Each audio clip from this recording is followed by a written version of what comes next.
Sir sir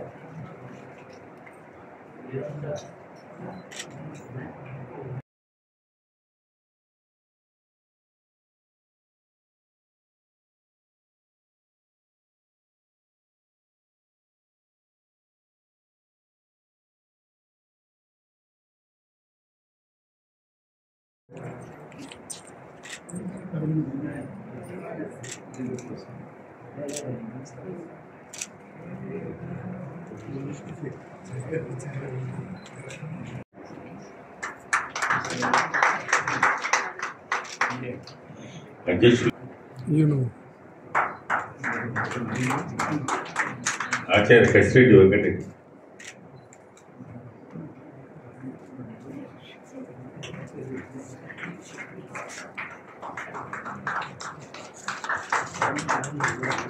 శ్రీమతి నెల్లూరు రమాదేవి గారు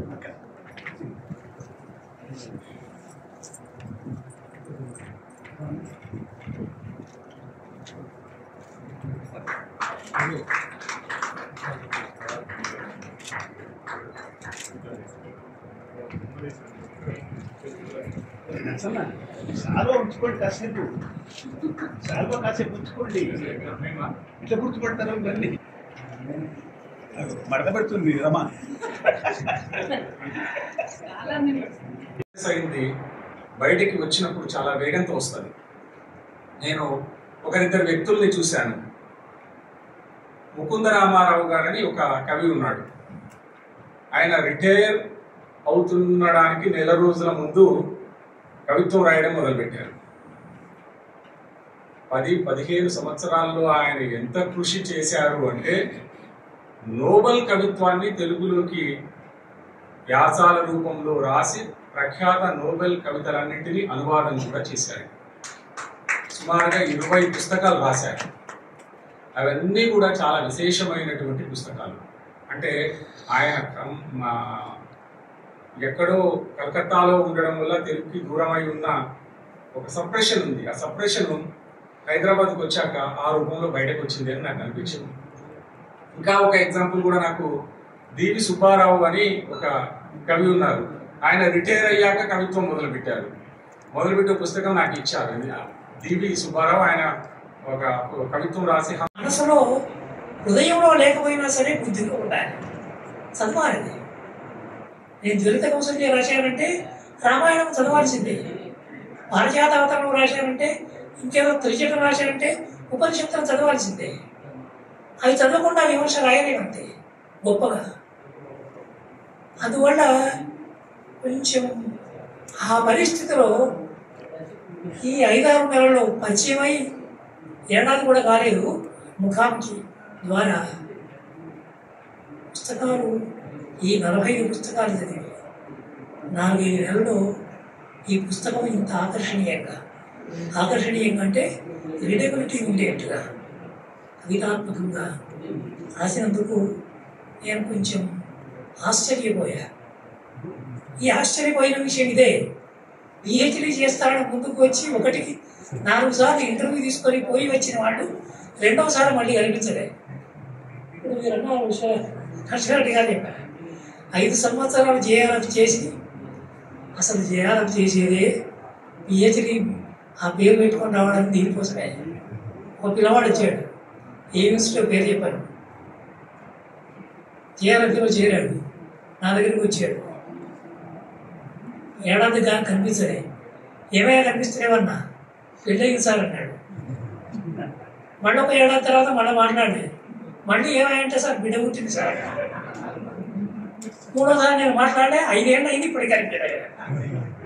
JRF complete అయిన తర్వాత ఇప్పుడు ఈ రోజు ఇది జరుగుతుంది అంటే మొత్తం ఆద్యంతం ఆయన ఉండి నిర్వహించినందుకు ఆయనకు ధన్యవాదాలు. ధన్యవాదాలు తెలిపిన తర్వాత మా భూమయ్య గారి గురించి చెప్తాను. ఇక్కడ నేను ఇంటర్వ్యూ తీసుకున్నాను అంటే మొట్టమొదటిగా ఒక విషయం చెప్పాలి. జీవన స్రవంతి నవలని మా గురువు గారితో ఇది ఇప్పుడు ఈ రోజు ఇది జరిగిందంటే ఒక సంబంధం అనేది అట్లా కొనసాగుతూ వచ్చిందనమాట. ఆ జూమ్ మీటింగ్ లో భాగంగా నిహారణక కలవడం, హనుమాళ్ళ భూమయ్య గారు, ఎదురుగా మస్తు చిన్నప్ప గారు ఉన్నారు, బిహారీ గారు వచ్చారు, అగ్నిరాజ్ గారు వచ్చారు. ఇలాంటి వాళ్ళందరినీ కూడా నేను ముఖాముఖి తీసుకుని వాళ్ళ యొక్క సాహిత్యాన్ని పరిచయం చేస్తూ ఉన్నాను. ఇప్పుడు ఇక్కడ ఉన్నటువంటి వాళ్ళందరూ కూడా ఆత్మీయులు, కుటుంబ సభ్యులు వచ్చారు, ఆత్మీయులు వచ్చారు, స్నేహితులు వచ్చారు, కవిమూర్తులు వచ్చారు, సాహితీవేత్తలు వచ్చారు, పండితులు వచ్చారు. వీళ్ళు వాళ్ళు అనకుండా ఈ యొక్క సభను మొత్తం ఎంతో గొప్పగా అలరింపజేయడానికి నా మీద ఉన్నటువంటి అభిమానంతో వచ్చినందుకు ప్రతి ఒక్కరికి కూడా నమస్కారాలు తెలియజేసుకుంటున్నాను. పేరు పేరున చెప్పలేను, ఎందుకంటే చాలా మంది ఉన్నారు. ప్రతి ఒక్కళ్ళకి కూడా శిరస్సు వంచి నమస్కరిస్తున్నాను. ఇక ఈ రోజు ఈ యొక్క పుస్తకాన్ని ఆవిష్కరణ జరగడానికి, ఈ యొక్క సభ ఇంత రసవత్తరంగా జరగడానికి ముఖ్య కారకులైనటువంటి వారు హనుమాళ్ళ భూమయ్య గారు. ఆయన నేను జూన్ 27 పోయిన సంవత్సరం ఇంటర్వ్యూ కోసం భాగంగా నిహారణక చెప్పింది హనుమాళ్ళ భూమయ్య గారిని తీసుకొని, అప్పటి వరకు ఆయన గురించి వినడమే తప్ప నాకు ఆయన పరిచయం లేదు. ఆ రోజు మొదటిసారి మాట్లాడాను, 50 నిమిషాలు ఫోన్లో మాట్లాడాను. నేను ఇంటర్వ్యూకి ఎప్పుడు రావాలి సార్, నేను వస్తాను, మిమ్మల్ని ఇంటర్వ్యూ తీసుకుంటాను అని చెప్పడం కోసం ఫోన్ చేయడం జరిగింది. ఒక కొత్త సాహితీవేత్త నేను దర్శించాను. ఆ తర్వాత కొద్ది రోజులకి ఇంటికి వెళ్ళాను. ఇంటికి వెళ్తే 3 గంటలు కూర్చున్నాము. నేను 2 ప్రశ్నలకు కూడా సమాధానాలు తెలుసుకోలేకపోయాను. ఎందుకంటే మాటల్లో ఆ యొక్క సంభాషణ అదంతా కూడా ఎక్కడికో వెళ్ళిపోయి ఆయన ఎంతో గొప్పగా విషయాలన్నీ చెప్తూ ఉన్నారు. నేను అలా వింటూ ఉన్నాను. నేను మా అబ్బాయి వెళ్ళాం. 3 గంటలు కూర్చున్నాం కానీ ఏది కూడా ఇంటర్వ్యూ పూర్తి కాలేదు. సరే అమ్మా, ఇంకా చాలాసేపు అయింది కదా, మరొకసారి చూద్దామంటే మళ్ళీ ఒకసారి వెళ్ళాను. మళ్ళీ 2 గంటలు కూర్చున్నాము. మళ్ళీ ఇంటర్వ్యూ కూడా పూర్తి కాలేదు. అలా జూన్ 27న ప్రారంభమైనటువంటి జూన్ 27 ఆయనతో మాట్లాడడం జరిగితే ఆ రోజు నుండి మొదలుకుంటే ఇంకా వరుసగా 4 నెలల కాలం పట్టింది. అంటే నేను ఆగస్టులో ఆయనది వేయాలి, ఏది ఇంటర్వ్యూ మయూఖ్లో రావాలి, నవంబర్లో వచ్చింది. అంటే అన్ని నెలలు మా సంభాషణ జరుగుతూనే ఉంది.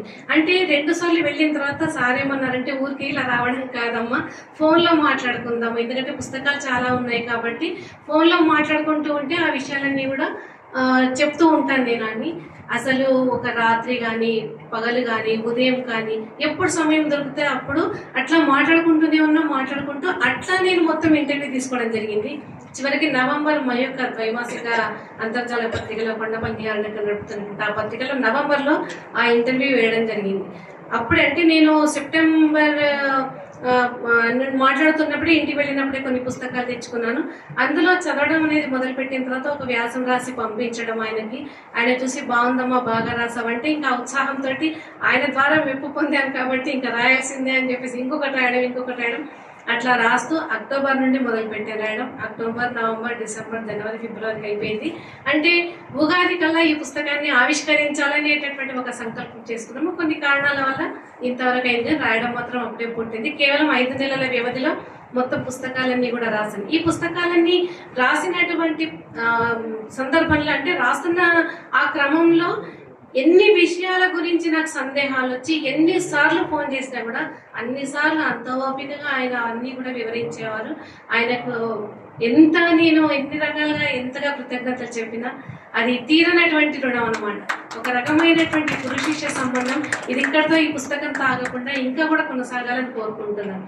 ఆయన కవిత్వం కానీ ఆయన యొక్క విమర్శ కానీ అది ఎలాంటిదంటే నాకు చదువుతూ పోతుంటే ఒక జ్వలిత కౌశల్యలో జ్వలింపజేస్తారు ఆయన.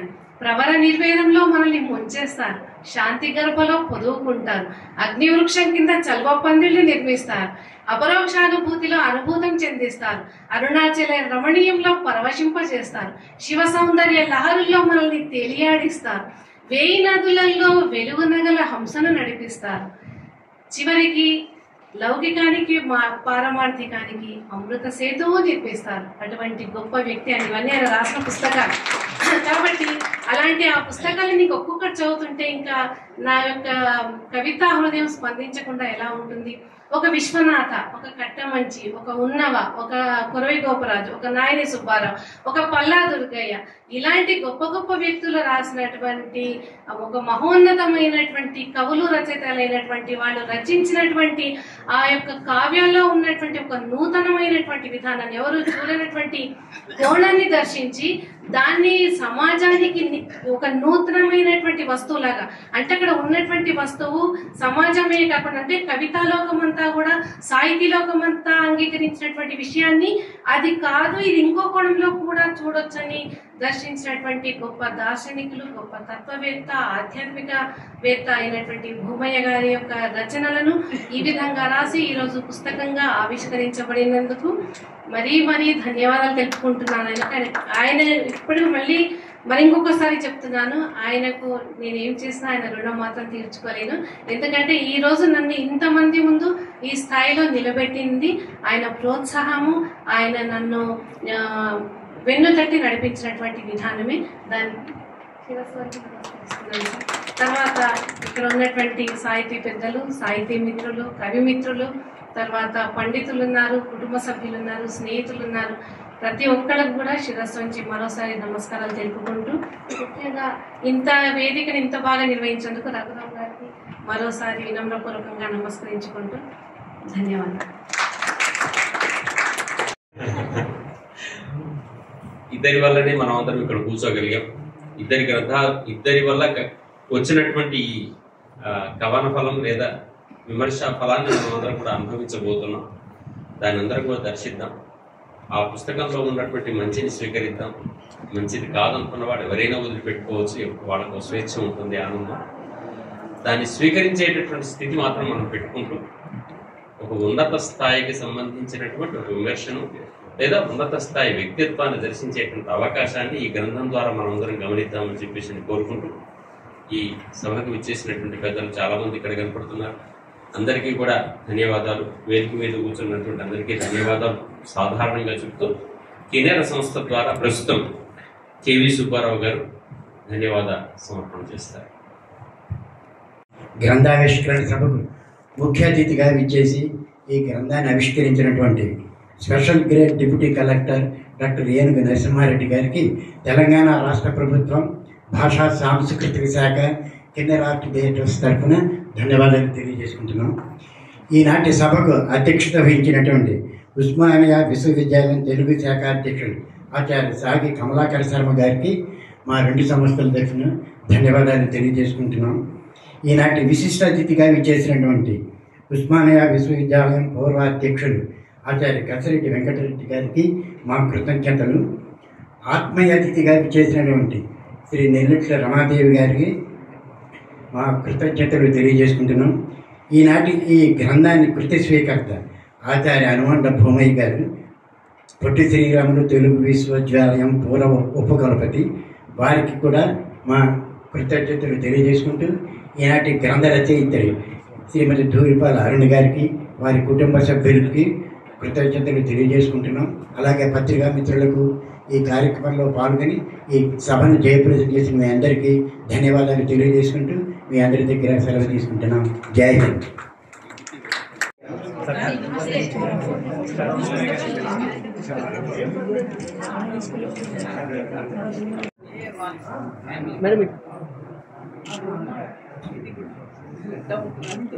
భూమి కాబట్టి